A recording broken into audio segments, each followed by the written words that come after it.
Hello नमस्कार साथियों, GCP science classes में आपका हार्दिक अभिनंदन है।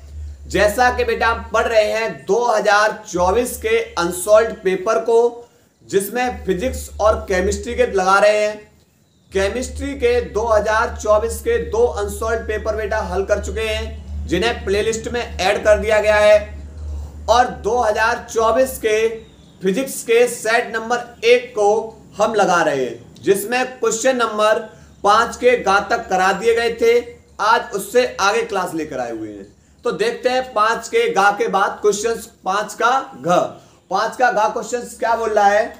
गा क्वेश्चन बोल रहा है बेटा कि व्हीटस्टोन सेतु की संतुलित अवस्था में उसकी भुजाओं के प्रतिरोध के बीच संबंध स्थापित कीजिए। यानी व्हीटस्टोन सेतु पूछा गया है और ये क्वेश्चन काफी बार पूछा गया है। चलो समझते हैं। आप लोग बेटा बाद में इसका स्क्रीनशॉट ले लेना, पहले समझते हैं। देखो, सबसे पहले यहां पर व्हीटस्टोन सेतु के बारे में बताएंगे कि व्हीटस्टोन सेतु दिया किसने था। तो व्हीटस्टोन सेतु स्वयं, जो व्हीटस्टोन सेतु दिया है वह वैज्ञानिक व्हीटस्टोन ने ही दिया था और अपने नाम पर ही इसका नाम रख दिया व्हीटस्टोन सेतु। इसकी सहायता से क्या करते हैं? अज्ञात प्रतिरोध को ज्ञात कर सकते हैं। व्हीटस्टोन सेतु का काम क्या है कि अज्ञात प्रतिरोध को क्या कर सकते हैं? ज्ञात कर सकते हैं। कैसे? अब सबसे पहले आप क्या लेंगे? 4 प्रतिरोध लेंगे और 4 प्रतिरोध को इस तरह समायोजित करेंगे, इस तरह जोड़ेंगे कि ये चारों प्रतिरोध मिलके एक चतुर्भुज का निर्माण कर दें। देखो कैसे। मान लिया बेटा हमने 4 प्रतिरोध PQRS लिए। पहला प्रतिरोध, दूसरा प्रतिरोध, तीसरा प्रतिरोध और चौथा प्रतिरोध। ये हमने बेटा कितने प्रतिरोध लिए? 4 प्रतिरोध लिए। PQRS ये 4 प्रतिरोध लिए। इसे क्या किया? इसे ए नाम, भुजा को नाम दे दो A, B, C और D। A, B, C, D ये भुजा हो गई। P, Q, R और S ये प्रतिरोध है। अब क्या किया गया? भुजा जो हमारा विकर्ण AC है, विकर्ण AC है, इसे किससे जोड़ दे रहे हैं? इसे एक विद्युत वाहक बल से जोड़ दे रहे हैं। विद्युत वाहक बल और एक कुंजी लगा दे रहे हैं। इस कुंजी को बोल दे रहे हैं K1 और ये विद्युत वाहक बल E। ये बड़ा वाला टर्मिनल प्लस और छोटा वाला माइनस टर्मिनल, ठीक है। और जो विकर्ण BD है, विकर्ण B व D है, इसमें हम किसको जोड़ दे रहे हैं? एक धारा मापी। इसमें हम एक धारा मापी जोड़ दे रहे हैं, एक धारा मापी और एक कुंजी लगा दे रहे हैं K2। कुंजी क्या लगा दे रहे हैं? K2 लगा दे रहे हैं विकर्ण BD पर। यह स्थिति बेटा बनेगी। अब क्या किया जाए? किया जाए बेटा, अब हम देखो यहां पर जब कुंजी K को दबाते हैं, कुंजी K को दबाने पर इससे बेटा प्लस टर्मिनल से धारा निकलेगी। कहां तक आएगी? A तक आएगी। अब 2 शाखाएं बटी हैं, तो ऊपर वाली भुजा में बेटा धारा I1 जाएगी और नीचे वाली भुजा में धारा कौन सी प्रवाहित कर दे रहे हैं? I2। 2 भागों में बढ़ जाएगी धारा। ऊपर वाली भुजा में मैंने मान लिया टोटल धारा I आई थी, ऊपर वाली भुजा में बेटा धारा I1 बट गई, नीचे वाली भुजा में धारा I2 चली गई। अब क्या होगा कि अगर इस गैल्वेनोमीटर जो धारा मापी है, धारा मापी, इस धारा मापी में अगर धारा प्रवाहित नहीं हो रही है, धारा प्रवाहित नहीं हो रही है, तो ये हमारा जो परिपथ होगा वह परिपथ किस स्थिति में होगा? संतुलन। कैसे? जब इसमें धारा प्रवाहित नहीं होगी तो ये धारा I1 किस भुजा में चली जाएगी? ये वाली धारा I1 चली जाएगी BC भुजा में। ये वाली धारा जब बेटा इस BD विकर्ण में धारा प्रवाहित नहीं हो रही है तो ये धारा बेटा किस में चली जाएगी? DC में, धारा I2। क्लियर? इधर से ये I1 ये I2 जब दोनों का योग होगा तो फिर से क्या बन जाएगा, धारा आई। और इस स्थिति में जो परपथ होगा वह परपथ हमारा संतुलित की अवस्था में होगा, अर्थात P/Q बराबर R/S। तो सबसे पहले मैंने इस चित्र के बारे में ही लिखा है। क्या लिखा है कि इसका आविष्कार किसने किया था, व्हीटस्टोन ने ही किया था, और उन्होंने अपने नाम पर ही इसे क्या कहा है, व्हीटस्टोन सेतु कहा है। उसके बाद हमने बताया कि इसमें 4 प्रतिरोध PQRS लेते हैं, PQRS लेते हैं। विकर्ण A और C को विद्युत वाहक बल E और कुंजी K1 से जोड़ देते हैं, तथा विकर्ण B व D को धारामापी व कुंजी K2 से जोड़ देते हैं। क्लियर। हम इस प्रकार हम क्या बना लेते हैं, एक चतुर्भुज का निर्माण करते हैं, और इसे इस प्रकार समायोजित करते हैं कि जब हम इसमें धारा प्रवाहित करेंगे तो धारा प्रवाहित करने पर B व D विकर्ण में धारा प्रवाहित नहीं हो, अर्थात धारा मापी में धारा प्रवाहित नहीं होनी चाहिए। तो इस स्थिति में वह जो परपथ होता है वह परपथ हमारा कैसा होगा, संतुलित की अवस्था में होगा। क्लियर। तो यही चीज मैंने लिखा हुआ है। मैंने लिखा हुआ है कि इसका आविष्कार व्हीटस्टोन सेतु ने किया था, उन्हीं के नाम पर इसे व्हीटस्टोन सेतु कहा गया। इसमें 4 प्रतिरोध PQRS किससे जोड़ देते हैं, ABCD से जोड़ देते हैं, और इस प्रकार जोड़ते हैं कि ये चारों मिलकर क्या बनाते हैं, चारों प्रतिरोध मिलकर एक चतुर्भुज का निर्माण करते हैं। चतुर्भुज के विकर्ण AB को, सॉरी यहां पर बेटा AC करना, चतुर्भुज के विकर्ण AC को एक E से तथा एक कुंजी K से K1 से जोड़ देते हैं, तथा VD को एक धारामापी और प्लग कुंजी K2 से जोड़ देते हैं। अब चतुर्भुज को इस प्रकार समायोजित किया जाता है कि सेल द्वारा धारा प्रवाहित करने पर इस धारामापी में कोई विक्षेप न हो। तो इस स्थिति में जो चतुर्भुज होगा इस स्थिति में जो परपथ होगा वह परपथ किस अवस्था में होगा, संतुलित अवस्था में होगा। अतः P/Q बराबर R/S। क्लियर। अब बात करेंगे बेटा इसकी उत्पत्ति, यानी इसकी सूत्र की स्थापना। P/Q बराबर R/S।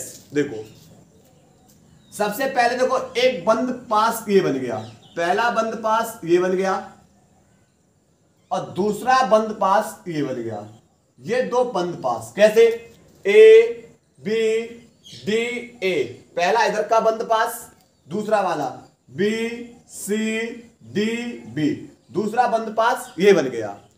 अब जब दो बंद पास बन गए तो आप लोग पढ़े के आए होंगे बेटा किरचॉफ का नियम, और किरचॉफ का एक पहला है संधि का नियम, दूसरा है बेटा किरचॉफ का द्वितीय नियम है वो है वोल्टता का नियम, किरचॉफ वोल्टता नियम। दूसरा नियम कौन सा है, किरचॉफ वोल्टता नियम। तो इसमें कौन सा नियम लगेगा, किरचॉफ वोल्टता नियम, क्योंकि इन्हें सेल से जोड़ा गया है। किससे जोड़ा गया है, सेल से जोड़ा गया है। तो इसमें कौन सा नियम लगाएंगे, किरचॉफ वोल्टता नियम। अतः तब किरचॉफ के द्वितीय नियम से, किरचॉफ के द्वितीय नियम से क्या है, बंद पास एक में, बंद पास एक में लगाते हैं। पहला नियम कहां पे लगाएंगे, बंद पास एक में, ABDA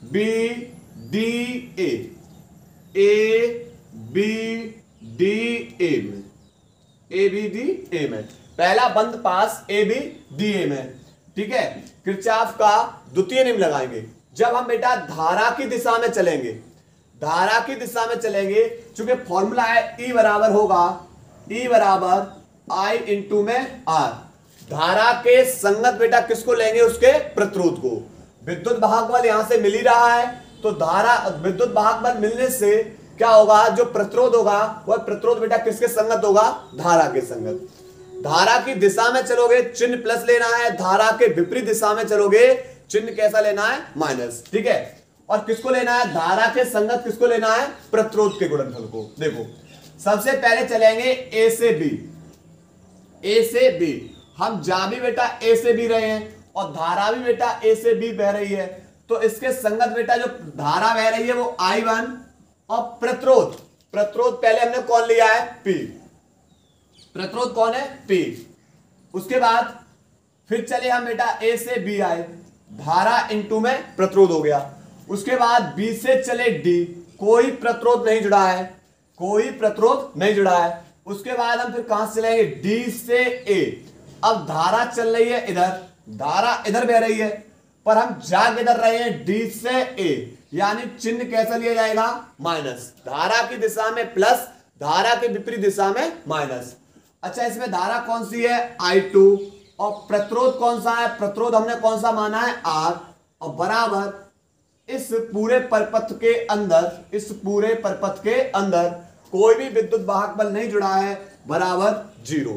ठीक है, ये माइनस का दूसरा जाके प्लस का, तो I1 इंटू में P बराबर I2 इंटू में R।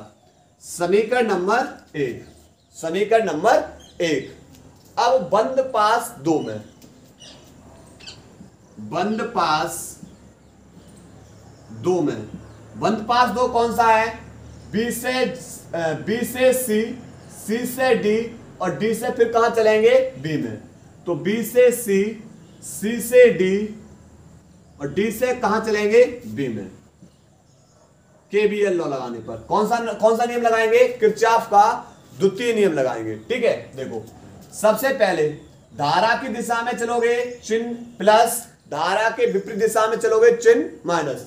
धारा के दिशा में, धारा इधर B से C बह रही है, हम जा भी किधर रहे हैं B से C की ओर, यानी चिन्ह प्लस होगा। धारा कौन सी है I1 और इसके संगत प्रतिरोध कौन है Q बराबर। उसके बाद अब चलेंगे C से D, धारा बह रही है बेटा, धारा किधर बह रही है, धारा बह रही है D से C, धारा बह रही है D से C, पर हम चल किधर रहे हैं C से D, चिन्ह आएगा माइनस, चिन्ह किसका आएगा माइनस का। उसके बाद इसमें प्रतिरोध, वो इसमें धारा कौन सी है I2 और प्रतिरोध कौन है S, प्रतिरोध कौन है S है। क्लियर।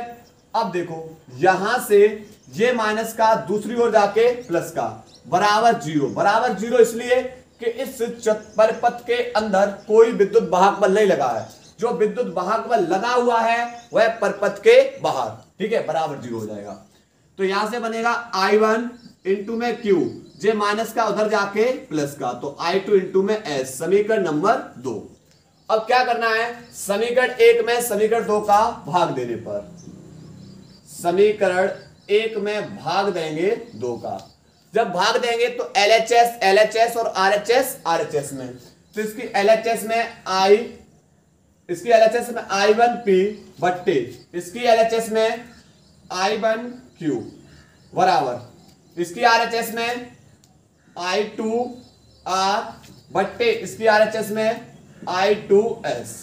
तो देखो I1 से I1 कैंसिल, I2 से I2 कैंसिल, तो P अपॉन Q बराबर R अपॉन S। ये बेटा हमें सिद्ध करना था, यही क्या करना था, हमें सिद्ध करना था, यही सिद्ध करना था, या इति सिद्धम, इति सिद्धम। ठीक है, अब इसके बेटा सूत्र की स्थापना के बारे में कैसे लिखना है, इस चित्र के बारे में लिखना है। क्या लिखना है, जब प्लग कुंजी K1 को दबाते हैं तो K1 को दबाने पर धारा I, कौन सी बेटा, धारा I पहुंचती है, धारा I बहती है और कहां पहुंचती है, सेल A, तो धारा I A पर पहुंचती है। तो A पर पहुंचने पर यह दो भागों में बट जाती है, I1 और I2 में, I1 और I2 में।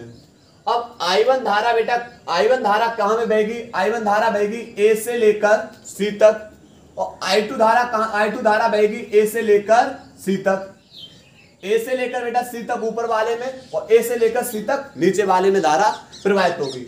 पर होगा कब, ऐसी स्थिति कब होगी कि जब बीडी विकर्ण है, इस बीडी विकर्ण में कोई विक्षेप न हो, मतलब इसमें धारा प्रवाहित न हो। तो यही चीज लिखी है बेटा हमने कि जब प्लग कुंजी K1 को दबाते हैं, कुंजी K1 को दबाते हैं तो सेल में धारा I1 प्रवाहित होती है, जो बिंदु A पर I1 और I2 में विभाजित हो जाती है। धारा I1 भुजा, धारा I1 भुजा AB, धारा I1 भुजा AB तथा I2 भुजा, जो धारा I2 है वो भुजा AD में प्रवाहित होती है।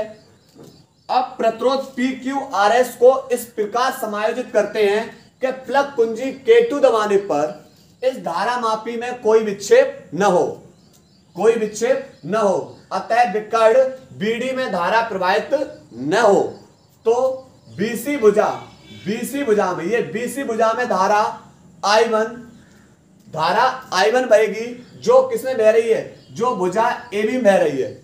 इसी प्रकार भुजा CD में धारा I2 प्रवाहित हो रही है, जो भुजा किसमें बह रही है, जो भुजा AB में, AD में बह रही है। तब किरचॉफ वोल्टा नियम के अनुसार, और बेटा इसको हल कर देना है। क्लियर, नोट करिए।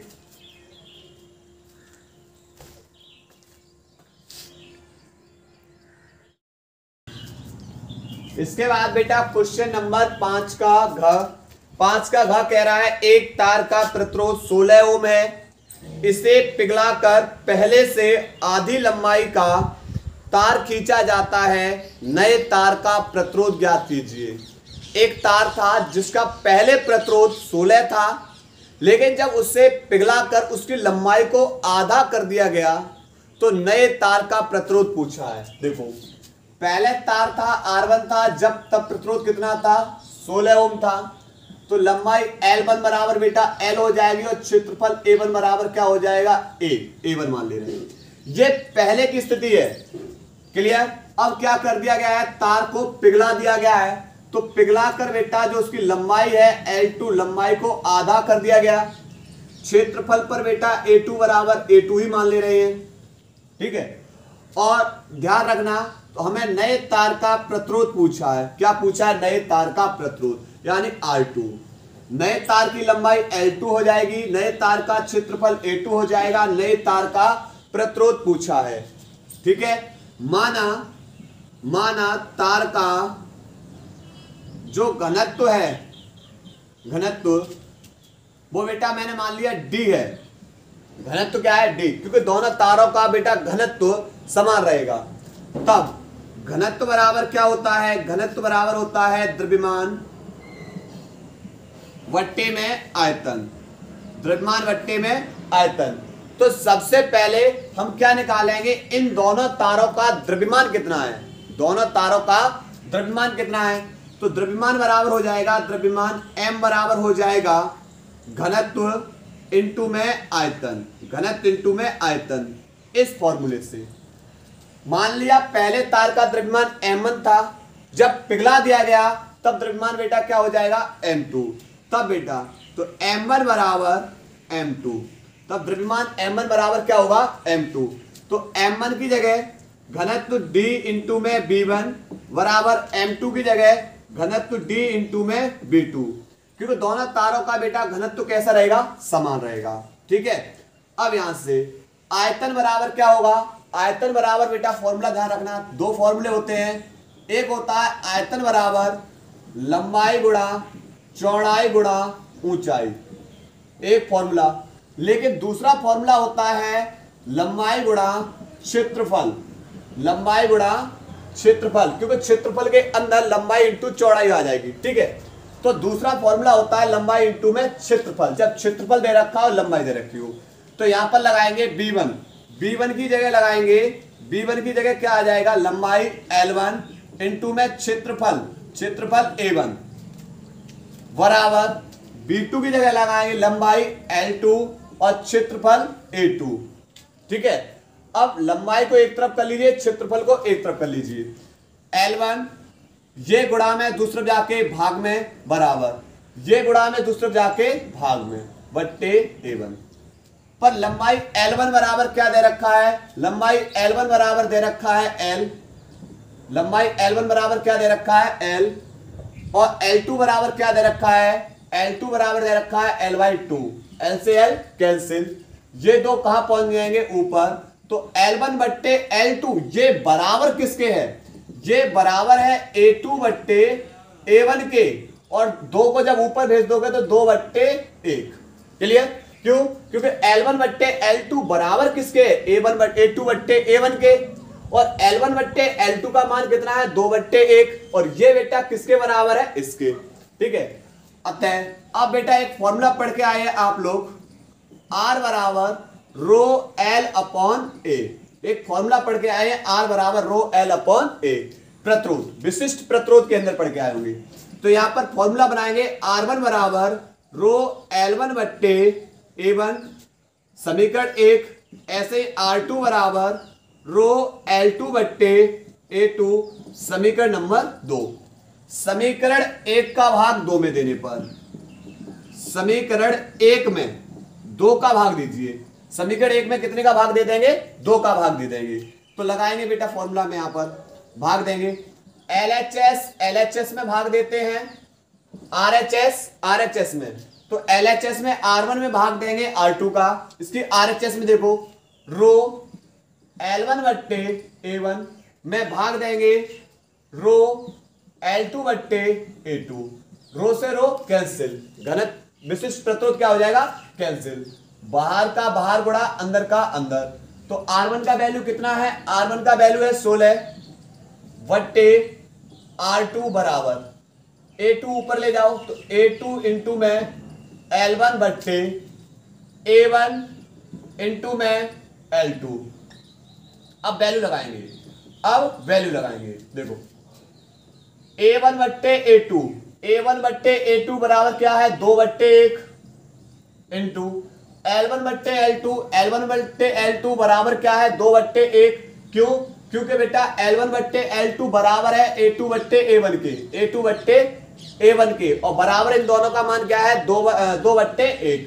देखो अब यहां से 2 दूनी 4, तो यहां पर 16 बराबर, ये R भाग में है, दूसरे जाके गुणा में, 4 इंटू में R2। 4 से ये 16 कितने बार कट जाएंगे? 4 बार। तो R बराबर कितना ओम निकलेगा? 4 ओम। ये हमारा आंसर होगा। क्वेश्चन नंबर 5 का घ नोट करिए।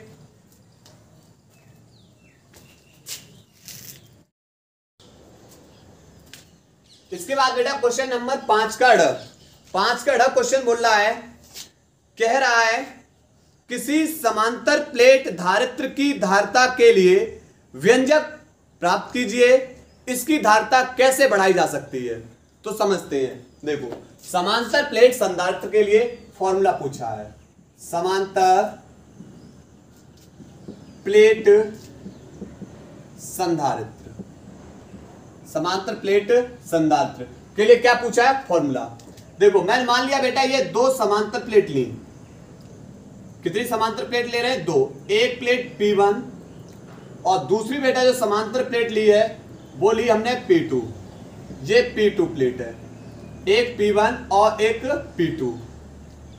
अब ये दोनों प्लेटें वायु या निर्वात में रखी हैं या बेटा किसी भी अन्य माध्यम में रखी हुई हैं। ठीक है, प्लेट P1 को +Q आवेश से तथा प्लेट P2 को -Q आवेश से अगर आवेशित किया जाए तथा प्लेट P2 को पृथ्वी से जोड़ दिया जाए, प्लेट P2 को किससे जोड़ दिया जाए? पृथ्वी से जोड़ दिया जाए, तो पृथ्वी पर जोड़ने से क्या होगा बेटा? जब इन प्लेटों को हम आवेशित करेंगे तो आवेशित करने पर इन प्लेटों के बीच वैद्युत क्षेत्र उत्पन्न हो जाएगा। कौन उत्पन्न हो जाएगा? वैद्युत क्षेत्र। मैंने मान लिया एक बिंदु ले लिया, इस बिंदु P पर हम देखेंगे कि इस प्लस के कारण वैद्युत क्षेत्र की तीव्रता की दिशा किधर होगी? -Q आवेश के कारण वैद्युत क्षेत्र की तीव्रता की दिशा किधर होगी?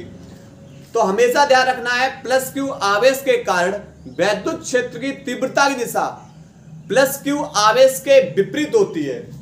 अगर इस बिंदु से +Q आवेश इधर है, बिंदु से +Q आवेश इधर है, तो इसके विपरीत बेटा वैद्युत क्षेत्र की तीव्रता की दिशा। -Q आवेश के कारण वैद्युत क्षेत्र की तीव्रता दिशा जिस ओर -Q आवेश होगा उस ओर होती है। तो इस बिंदु से -Q आवेश इधर है तो वैद्युत क्षेत्र की तीव्रता की दिशा भी इधर होगी। अर्थात बेटा +Q और -Q आवेश के कारण जो वैद्युत क्षेत्रीय तीव्रता दिशा है वो प्लस से माइनस क्यू आवेश की ओर है। किधर है बेटा? प्लस से माइनस क्यू आवेश की ओर। अब चूंकि बेटा इन प्लेटों पर एक समान रूप से आवेश है, इसलिए ये बन जाएगा पृष्ठीय आवेश घनत्व। क्या बन जाएगा? पृष्ठीय आवेश घनत्व। और पृष्ठीय आवेश घनत्व सिग्मा बराबर होता है Q अपॉन A। क्यों? क्योंकि प्लेट में बेटा लंबाई और चौड़ाई दोनों होती है, मतलब उसका क्या होता है? प्लेट का क्षेत्रफल होता है। क्लियर? तो सबसे पहले निकालेंगे प्लेट P1 पर। प्लेट P1 पर वैद्युत क्षेत्रीय तीव्रता कितनी है, फिर प्लेट P2 पर वैद्युत क्षेत्रीय तीव्रता कितनी है, फिर उसके बाद परिणामी वैद्युत क्षेत्र की तीव्रता। देखो तो P1 प्लेट पर वैद्युत क्षेत्र की तीव्रता, और किसी भी प्लेट या चादर के कारण वैद्युत क्षेत्रीय तीव्रता फॉर्मूला होता है E बराबर सिग्मा अपॉन 2 एप्सिलॉन नॉट। किसी भी प्लेट या चादर के कारण जो वैद्युत क्षेत्रीय तीव्रता होती है E बराबर सिग्मा अपॉन 2 एप्सिलॉन नॉट। ठीक है? ऐसी प्लेट P2 प्लेट पर वैद्युत क्षेत्र की तीव्रता, इसे E1 मान लो, इसे E2 बराबर सिग्मा अपॉन 2 एप्सिलॉन नॉट। अब निकालेंगे परिणामी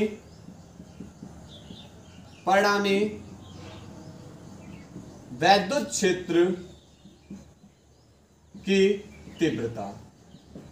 वैद्युत क्षेत्र की तीव्रता, जब बेटा वैद्युत क्षेत्र दोनों के दोनों वैद्युत क्षेत्र की दिशा बेटा एक ही ओर है, वैद्युत क्षेत्र दिशा बेटा एक ही ओर है, तो ये वैद्युत क्षेत्र क्या हो जाएगा? जुड़ जाएगा।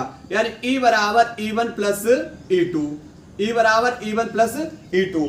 और जब बेटा वैद्युत क्षेत्र एक दूसरे के विपरीत हो, ये E1 है और ये E2, तो बेटा इनके बीच आ जाता है अंतर। क्या आ जाएगा? अंतर। यानी परिणामी E बराबर E1 डिफरेंट E2, यानी बड़े में से किसको घटा देंगे? छोटे को।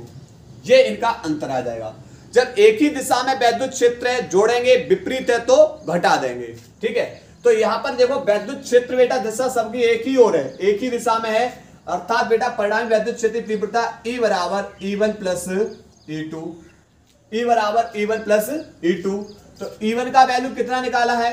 Sigma upon 2 epsilon not, plus E2 का value sigma upon 2 epsilon not. अब क्या होगा? जब हर समान है तो अंशों को जोड़ दो, तो E बराबर 2 सिग्मा अपॉन 2 एप्सिलॉन नॉट। 2 से 2 कैंसिल हो जाएंगे, E बराबर sigma upon epsilon not. Clear? ये निकला प्लेटों के अंदर, प्लेटों के बीच वैद्युत क्षेत्र की तीव्रता कितनी होती है? E बराबर सिग्मा अपॉन एप्सिलॉन नॉट। अगर प्लेटों के बाहर चेक करते तो प्लेटों के बाद आप चाहे इधर चाहे इधर कहीं बिंदु ले लेते, तो इस प्लस क्यू आवेश के कारण बिंदु P पर वैद्युत क्षेत्रीय तीव्रता बाहर की ओर, क्योंकि बिंदु P से, मान लो बिंदु Q है, बिंदु Q से प्लस क्यू आवेश अगर इधर है तो वैद्युत क्षेत्रीय तीव्रता इसके इधर, माइनस क्यू आवेश के कारण वैद्युत क्षेत्रीय तीव्रता इस बिंदु से माइनस क्यू आवेश इधर है तो इधर लेते। अब इनके बीच में बाहर वैद्युत क्षेत्र की तीव्रता, प्लेटों के बाहर वैद्युत क्षेत्र की तीव्रता की जो दिशा है वो एक दूसरे कैसी है? विपरीत हो गई। प्लस के कारण इधर और माइनस के कारण इधर, तो इनके बीच में क्या आ जाता? अंतर। और घटाते तो बाहर इनकी वैद्युत क्षेत्रीय तीव्रता कितनी निकलती? 0 निकलती। क्लियर? तो अब समझते हैं बेटा।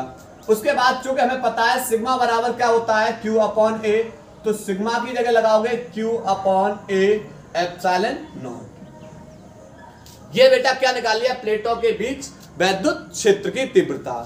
उसके बाद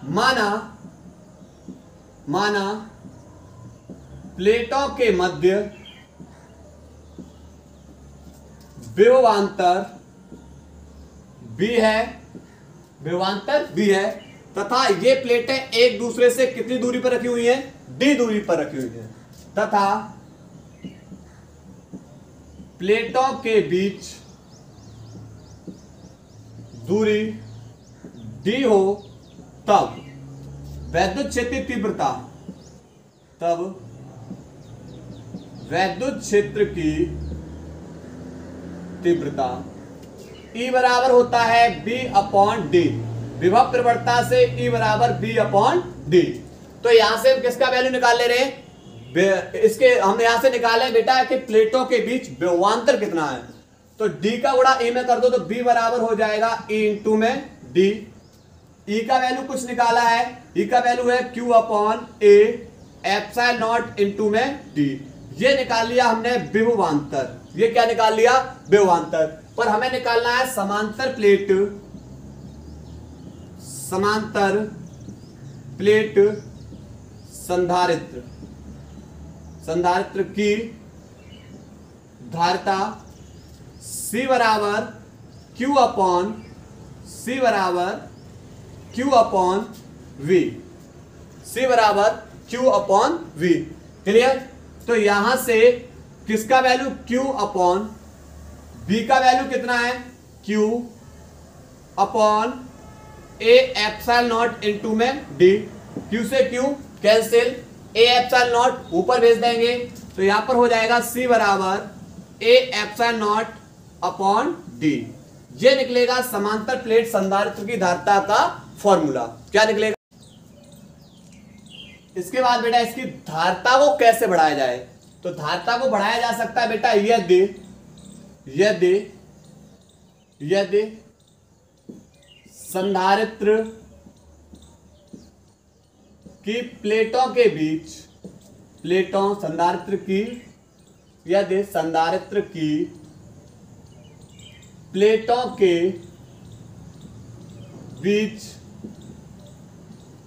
माध्यम का परावैद्युतांक, परावैद्युतांक स्थित हो। तो जब माध्यम का परावैद्युतांक स्थित हो तो बेटा यहां पर C बराबर के A epsilon not upon D। तो क्या होगी बेटा? धारिता बढ़ जाएगी। तब धारिता क्या हो जाएगी? बढ़ जाएगी। क्या हो जाएगी? बढ़ जाएगी। यदि समांतर प्लेट संधारित्रों के बीच माध्यम का परावैद्युतांक स्थित हो तो क्या होगा? तो प्लेटों के बीच संधारित्र की धारिता बढ़ जाएगी। ठीक है, अब इस चित्र के बारे में लिखना है। तो चित्र के बारे में लिखेंगे माना, चित्र के बारे में लिखेंगे बेटा, लिखेंगे माना दो समांतर प्लेट संधारित्र, दो समांतर प्लेट संधारित्र P1 व P2 है। P1 पर प्लस Q आवेश, P1 को प्लस Q आवेश तथा P2 को माइनस Q आवेश, माइनस Q आवेश से आवेशित किया जाए, आवेशित किया जाता है, आवेशित किया जाता है, तब प्लेटों के बीच, तब प्लेटों के बीच वैद्युत क्षेत्र उत्पन्न हो जाता है, उत्पन्न हो जाता है तब। उसके बाद बेटा इस डेरिवेशन को नोट करना है। तो नोट करिए।